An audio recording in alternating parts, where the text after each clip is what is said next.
ଶୀତୁଆ ସକାଳର ଗରମ ଗରମ ଚା ସହିତ ମୁଁ ଆପଣମାନଙ୍କୁ ସ୍ୱାଗତ କରୁଛି ମୋର ଆଉ ଗୋଟେ ମିନି ବ୍ଲଗ୍କୁ। ଡେଲି ସକାଳେ ଉଠିଲେ ମୋର ଗୋଟେ କଥା ମୁଁ ବୁଝିପାରେନି, ମୁଁ ତ ଉଠେ ମୋ କାମ କରିବାକୁ, ହେଲେ ଏ ମହାଶୟ ମୋ ସାଙ୍ଗରେ କ'ଣ ପାଇଁ ଉଠି ପଡ଼ନ୍ତି ମୁଁ କିଛି ଜାଣିପାରୁନି। ଦେଖୁନାହାନ୍ତି ତାର ଚଗଲାମି, ସକାଳୁ ଉଠିଲା ମାନେ ତାର ଚାଲିଲା ଗାଡ଼ି।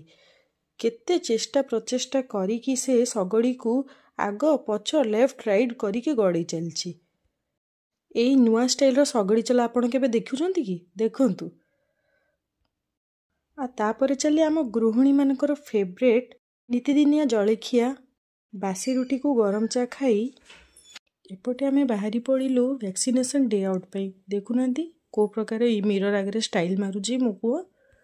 ଗାଡ଼ିରେ ବୁଲି ବୁଲି ଯିବା କହିଲେ ମୋ ପୁଅର ଖୁସି କହିଲେ ତ ନ ସରେ। ତାପରେ ଏଇଠି ଭ୍ୟାକ୍ସିନେସନ୍ ପାଇଁ ଅପେକ୍ଷା କରୁ କରୁ ଦେଖୁନାହାନ୍ତି କେତେ ଗୁଡ଼ିଏ ସେ ତା ସାଙ୍ଗସାଥି ବନେଇ ନେଲାଣି। ପୁରା ତ ମିକ୍ସିଂ ନେଚର ମୋ ପରି ଆଉ। ଏଇଠୁ ଫେରିଲା ପରେ ଆଫ୍ଟର ଭ୍ୟାକ୍ସିନେସନ୍ର ଇଫେକ୍ଟ ତ ଆପଣ ମୋ ପୁଅର ଚେହେରାରୁ ନିଶ୍ଚୟ ଜାଣିପାରୁଥିବେ। ଭିଡ଼ିଓଟି ଏଇଠି ରଖିଲି। ଧନ୍ୟବାଦ। ଜୟ ଜଗନ୍ନାଥ।